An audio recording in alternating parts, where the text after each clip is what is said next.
Vincent Pascal Woglo, c'est le nom de notre invité. Il est responsable du cabinet et Moufé, la référence, c'est ça. Oui. Bonjour à vous, monsieur Woglo. Oui, bonjour Madame Anita et bonjour aux heureux téléspectateurs de la télévision Espoir 47. Eh bien, nous allons parler aujourd'hui d'un programme que vous avez mis en place. Il s'agit du programme d'insertion progressive et effectif des apprenants diplômés approuvés. C'est PIP-ADA. Alors, pourquoi approuver là? Approuver là, entre-temps, on a posé le problème. Pourquoi? Ok, d'accord. Merci Madame. PIP-ADA, c'est vrai. Et c'est le programme d'insertion progressive effective des apprenants diplômés approuvés. Approuvé parce que nous sortons d'un ancien système pour un nouveau système qui est l'examen de fin d'apprentissage organisé par l'État. Mais il y a beaucoup de prestataires sur le terrain aujourd'hui, même des patrons, qui ne sont pas en possession de ce diplôme de l'État pour le CFA, pour approuver leur savoir-faire sur le terrain. Et d'autres sont sortis avec des diplômes de syndicats, des patrons personnellement à titre privé, mais approuvés par l'État, ce que nous voulons dire en fait. Ça veut dire que avant que quelqu'un ne fasse partie de notre programme, il faudrait qu'il puisse être attesté par l'État qu'il sait faire ce qu'il est en train de faire. Alors si je comprends bien, les diplômes des syndicats ne sont pas valables chez vous? Non, ce n'est pas forcément chez nous. Nous ne les prenons pas en compte parce que nous savons qu'avec l'avènement du PND, il y a des industries, des sociétés qui se créent. Mais vous ne pouvez plus aller soumettre un dossier maintenant sans mettre le diplôme de l'État dedans. Donc, ce qui veut dire que nous attirons l'attention justement. J'ai eu mon diplôme 10 ans avant à l'avenue du CFA. Oui, ça y est, à la réalité. Je reviens. On actualise maintenant. Ça voudrait dire que si tu avais l'ancien diplôme, avant de faire ton métier, tu peux avoir des apprentis, mais quand les sessions de l'État arrivent, tu peux encore aller et te faire évaluer pour avoir le diplôme de CFA. Avec mon atelier et mes apprentis? Non, c'est individuel. C'est individuel en fait. Comment se passe le système? En fait, je vous explique. Je suis un patron de couture. Mon diplôme que j'avais reçu, c'est auprès de mon patron. C'est dans le cadre de notre syndicat. Maintenant, si je veux toujours évoluer à titre linéaire, d'accord, il n'y a pas de problème. Mais si je veux avoir un contrat avec d'autres sociétés de la place et qui sont engagées dans le cadre de la fiscalité et qui sont dans les normes, je ne peux pas signer un contrat avec ce diplôme-là parce que ce n'est pas un diplôme attesté par l'État. Vous savez, c'est un diplôme que chacun peut s'asseoir dans sa chambre quelque part et signer que j'ai des compétences dans tel domaine, mais qu'est-ce qui le prouve? Donc, si la personne est soumise aux examens de l'État, ça atteste que vraiment la personne sait faire ce pourquoi il est appelé en fait. Donc, c'est pourquoi nous disons approuvé par l'État. D'accord. Maintenant, j'ai compris. Maintenant, nous allons nous intéresser à ce programme-là, PIP-ADA. Oui. C'est quoi exactement? Expliquez-nous le bien fondé de ce programme. D'accord. C'est un programme que nous avons. Vous savez, dans le cadre de la société civile, il est de notre devoir de constater ce qui se passe dans nos communautés, les difficultés pour néanmoins proposer des approches de solutions. Donc, nous avons constaté que, surtout dans le cadre d'apprentissage, la plupart de nos jeunes frères et sœurs, quand ils finissent leur cursus de formation, après les examens, ils ont leur diplôme, bien sûr, le CFA, mais c'est après ça qu'ils vont se chercher financièrement pour pouvoir ouvrir leur atelier. Une couturière ou un couturier qui n'a pas les moyens après sa formation, il faut qu'il aillent se chercher dans le domaine des travaux domestiques, peut-être c'est les petits commerces, d'autres vont voir dans les bars, d'autres même vont plus loin en voyageant vers l'extérieur pour chercher des moyens et venir faire le travail en fait. Mais ce que nous constatons la plupart du temps, parmi eux, bon nombre n'ont plus cette chance de revenir vers leur métier. Souvent cela se passe pour les moins nantis, les démunis. Vous savez, les conditions dans lesquelles nos frères, nos soeurs, nos enfants apprennent leur métier, nous les savons. Surtout si la personne a besoin d'assistance ou de soutien. Et ce qui se passe avant la fin de sa formation, c'est des gens qui ont souvent des enfants avant de finir. C'est des gens qui vivent peut-être auprès de leur grand-mère ou de leur grands-parents. Et quand tu quittes ta localité, supposons à Takwame, pour venir à Lomé pour te chercher. Pourquoi à Takwame? C'est un exemple que je donne. Non, de l'intérieur, en fait. Pour prendre les exemples ici, on prend souvent les exemples de Paris. Bon, ok, d'accord. Je veux modérer un peu. Bon, ok, si vous voulez Palimé, ce n'est pas un souci. Mais quand tu quittes, par exemple. Ok, d'accord. Je vous oblige à prendre Palimé. Ce n'est pas un souci, il n'y a pas de problème, puisque nous travaillons jusqu'à 5 et donc toutes les villes nous valent bien. Donc, et quand tu quittes ta localité pour venir vers le milieu urbain pour te chercher financièrement, tu ne dois pas oublier que tes parents attendent de toi. Peut-être tu as un enfant, tu as des charges et il y a d'autres besoins dont nous ne prenons pas conscience, mais notre objectif phare, c'est de trouver les moyens pour ouvrir notre atelier. Mais vous savez, il y a certains métiers, à force de quitter le secteur d'activité, tu es en train de t'éloigner du réflexe et de la technologie dans ce cadre-là. Mais il est temps que nous puissions commencer par accompagner ceux qui sont excellents, les meilleurs, d'une manière à toujours les aider à être dans leur domaine d'activité et se chercher financièrement. Accompagner comment? On leur apporte des aides financières. Oui, voilà. Les aides financières, nous n'en avons pas.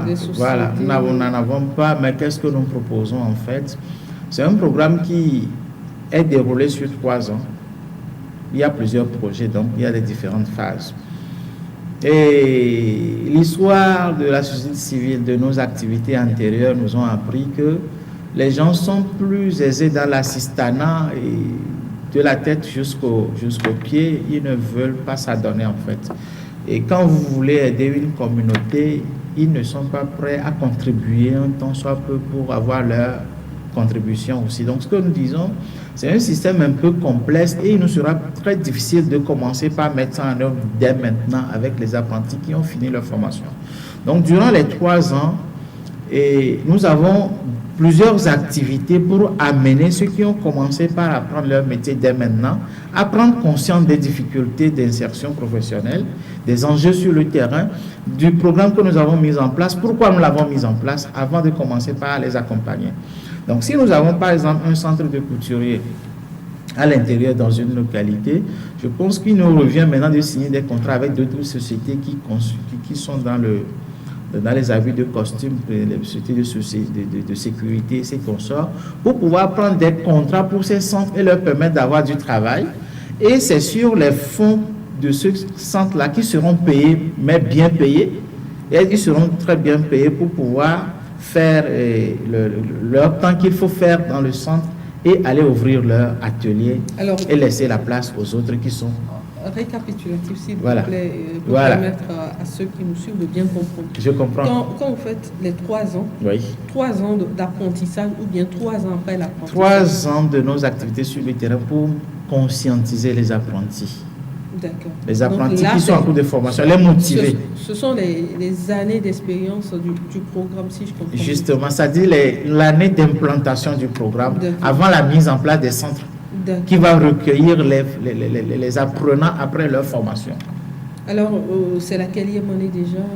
Bon, nous avons fait le lancement officiel en 2019, mais avec l'avènement de Covid, tout a été mis aux arrêts. Donc, c'est maintenant que nous relançons les activités et nous sommes en phase de sensibilisation et de signature de contrats avec les partenaires techniques institutionnels pour pouvoir nous lancer pour qu'en début d'année prochaine, nous puissions commencer par enregistrer effectivement des apprenants dans le cadre de ce programme. Alors, ces centres-là, c'est de Lomé à Saint-Cassé ou bien c'est seulement à Lomé ou seulement dans les grandes villes? Non, ces centres, c'est presque dans toutes les 5 régions et dans certaines villes et par les affinités.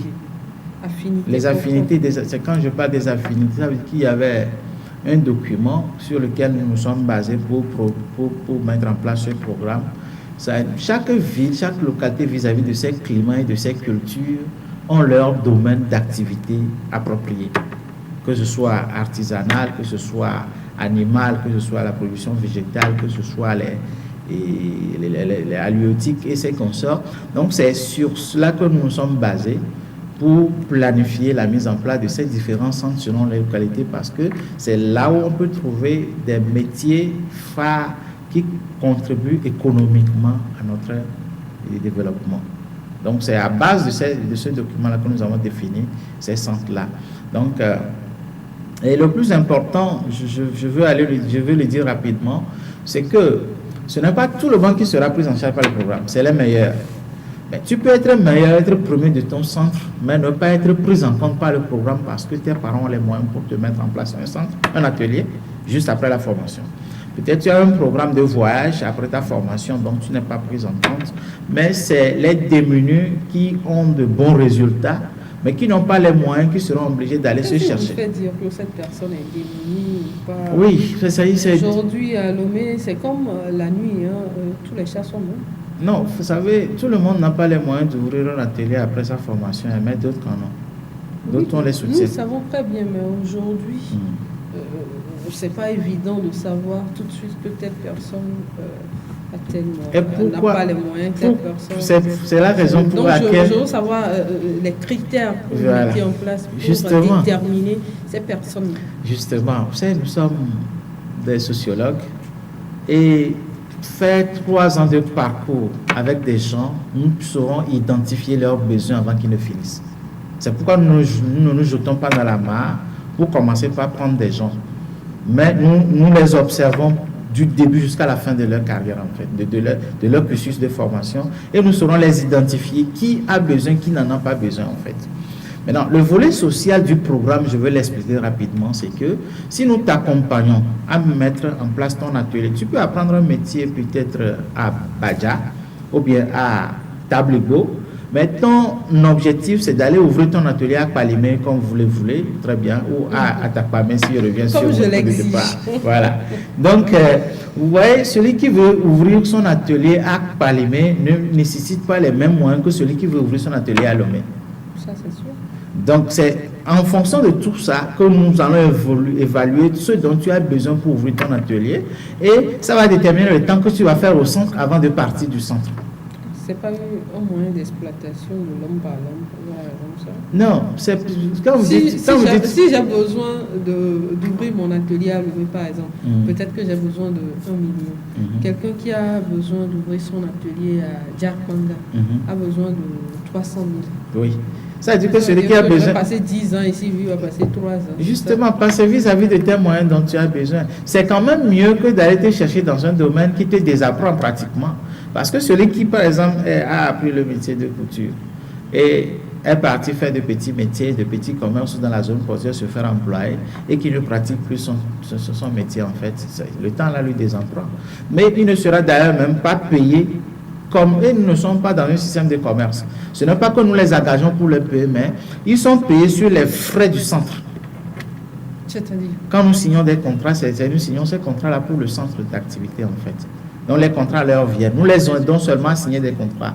Donc le pourcentage qui sera destiné au paiement de leurs salaires sont là. Le pourcentage qui sera destiné au fonctionnement du centre aussi sont là. Pour le suivi des activités aussi est là. Maintenant, il y a même un volet que nous gardons pour subvenir aux besoins des apprentis qu'eux, ils vont engager après avoir quitté le centre. C'est ça le volet social dont je parle.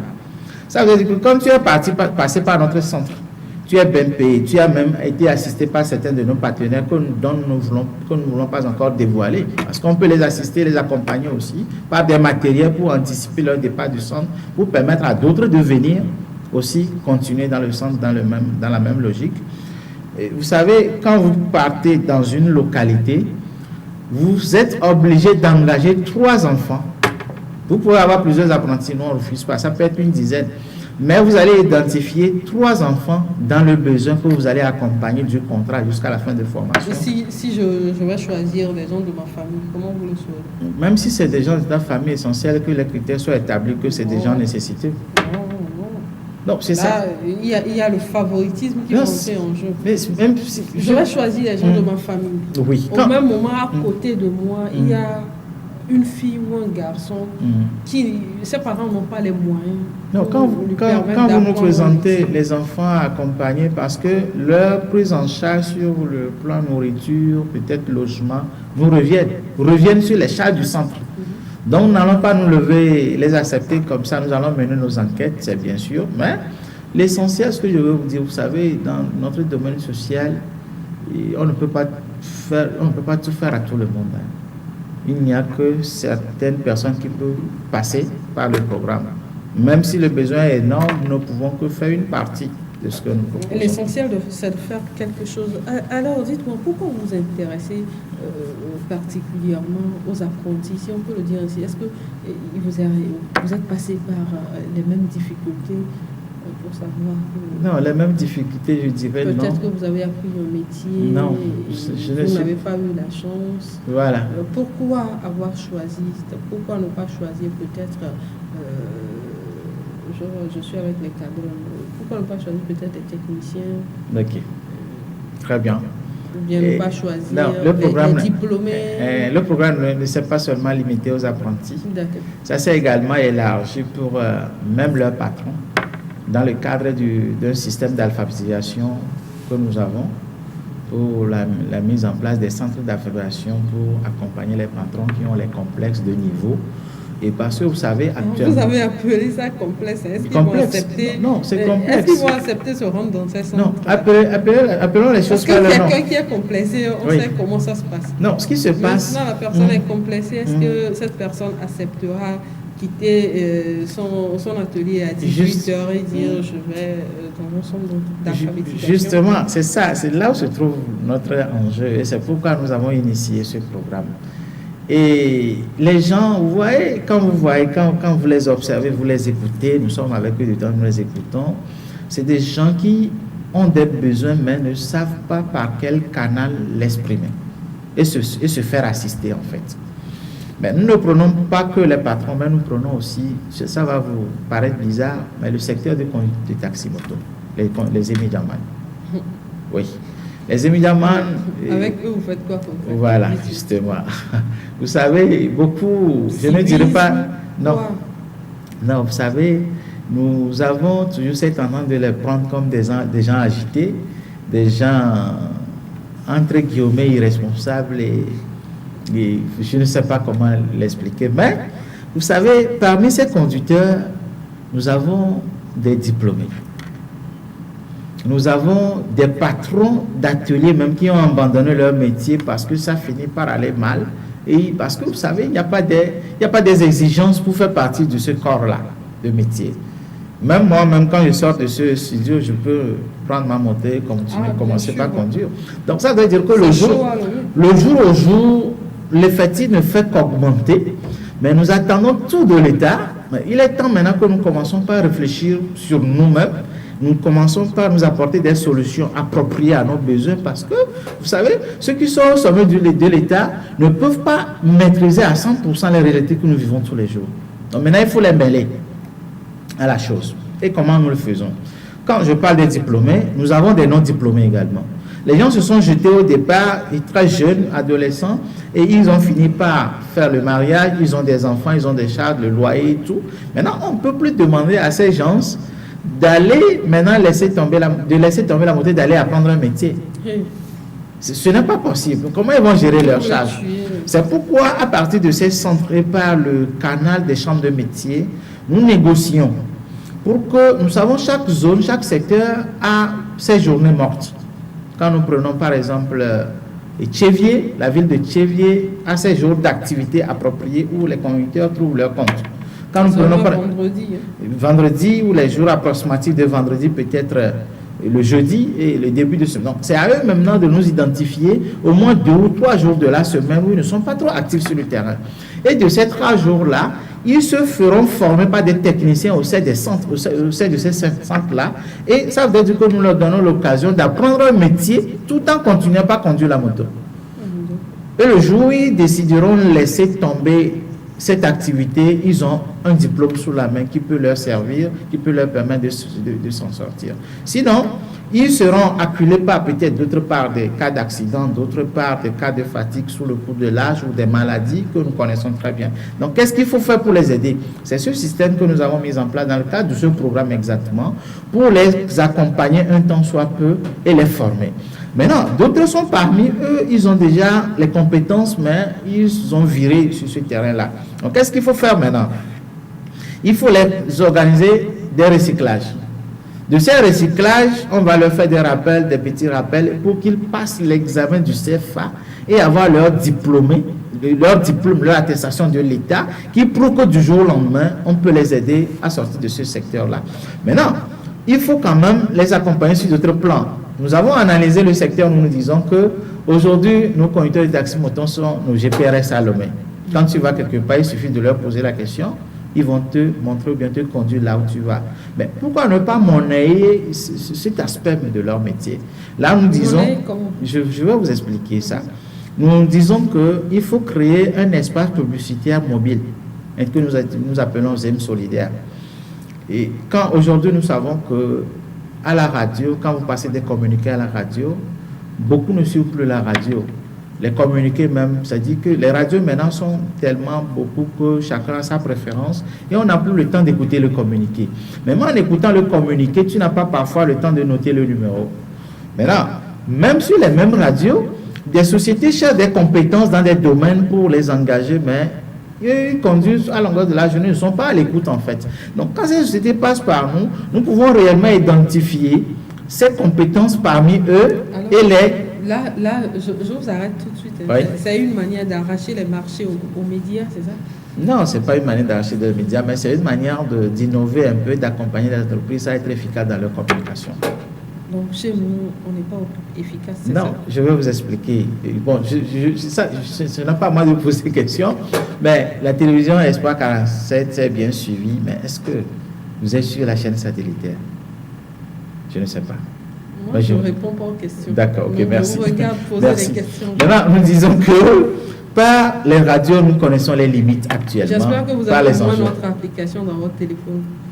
Oui, bien sûr. Ah, d'accord. Maintenant, et de part, à côté de cela, je dis que et par l'avènement des chaînes satellitaires, maintenant, beaucoup ne sont plus intéressés par nos chaînes locales. Ça, il faut dire la vérité. Maintenant, qu'est-ce qu'il faut proposer pour la visibilité, pour les entreprises, les moyens, les PMI, les PME qui n'ont pas les moyens, c'est de passer par ces conducteurs de taxi moto pour se faire parler d'eux. Espoir 47 est à Toblecopé actuellement, mais il se peut, c'est compte tenu de sa durée, parce que les gens savent qu'il y a une télévision à Toblecopé. Mais si nous avons utilisé ce système de communication visuelle via les conducteurs, avec les t-shirts ou les gilets à l'effigie de E47, je vous dis que en un temps record, tout le monde sera dans le quartier que vous êtes ici à Toblecopé. Donc, c'est ce que nous voulons utiliser un temps soit peu. Donc, ces conducteurs qui seront sélectionnés pour la visibilité seront assurés d'abord par la société, ça c'est une condition qui les favorise, et trimestriellement, ils seront indemnisés par ce qu'ils font en fait. Maintenant, l'atout aussi, c'est que les entreprises ont cette facilité d'avoir des interlocuteurs directs vis-à-vis de leurs produits et de leurs services. Donc, par ce biais, nous pouvons un soit peu les accompagner. Alors, ils vont représenter en quelque sorte les commerciaux de... Justement, sur une période donnée. Alors, rapidement, dites-nous, j'ai eu la chance de parcourir un peu votre document, oui. Et il y a un de vos objectifs qui m'a beaucoup plu, c'est de permettre la production sur place de la plupart des produits importés. Et parce que vous savez, aujourd'hui, face à la guerre en Ukraine, vous savez ce qu'on vit au jour le jour. Oui. Comment comptez-vous y arriver? Bon, comment comptons-nous y arriver? Je pense que c'est un engagement à responsabilité partagée. Et vous savez, nous savons bien faire quelque chose, c'est de faire le constat, mais il nous est souvent très difficile de proposer des solutions concrètes pour y arriver. Et nous avons aussi ce problème d'espérer le temps pour voir les choses se réaliser. Donc nous disons que parfois, nous cherchons ailleurs, à l'extérieur, parce que nous ne savons pas que nous avons les mêmes qualités à côté de nous. Et pourquoi?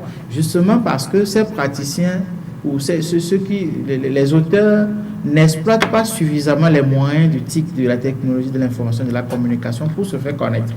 On est toujours dans ce système traditionnel d'être toujours en activité avec ceux qu'on connaît, ceux avec qui on est en contact. Alors qu'aujourd'hui, nous pouvons passer par l'utilisation de nos réseaux sociaux, les pages professionnelles pour nous faire connaître Et là, nous sommes sûrs que quand les produits de qualité qui sont chez nous, qui sont méconnus par la plupart, quand nous allons commencer par parler de suffisamment, nous allons commencer par les exposer et convaincre les partenaires, beaucoup de ces commandes se feront aussi. Vous nous avez parlé d'abord de ceux-là qui peuvent faire partie de votre programme, c'est-à-dire les apprentis surtout et également d'autres corps de métier comme les aidemens, comme les aides solidaires. Vous venez de le dire, mais quelles sont les conditions à remplir? Est-ce que je suis apprenti, je n'ai pas assez de moyens, ou bien je suis conducteur de taxi moto, je n'ai pas assez de moyens, je me rends directement à votre siège, ou bien il faut remplir un certain nombre de critères? Ok, d'accord, merci Madame Anita. Il faut reconnaître que, vous savez, quand nous disons parfois les nécessités, on a tendance à croire que c'est les moins nantis, c'est ceux qui n'ont pas les moyens.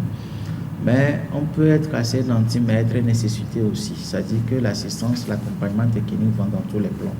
Les conditions sine qua non qui ne sont pas forcément indispensables pour démarrer avec nous, c'est d'abord, il faut être dans la légalité avec la loi, c'est-à-dire quand vous êtes en fin de formation, quand vous êtes un patron, il faut être en règle, que votre diplôme soit reconnu par l'État d'abord. En plus, il faut avoir une pièce d'identité qui est la nationalité.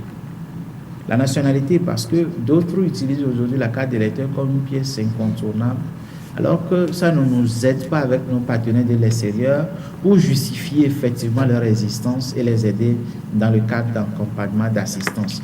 Donc, la nationalité s'impose et c'est pas raconté. Quand vous rentrez dans ce domaine du conducteur moto, des apprentis, même les patrons, je dirais à peine 40% en ont. Donc, il faut commencer les formalités. Donc, nous les aidons dans le cadre de nos sensibilisations, de nos activités, à les informer en lieu et place sur les conditions d'établissement de ces pièces selon les cas. Quand tu es né à l'extérieur, quand ton papa est togolais, mère étrangère, quand papa est étranger, mère togolaise, quand tu es né et adopté dans quelles sont les pièces à fournir.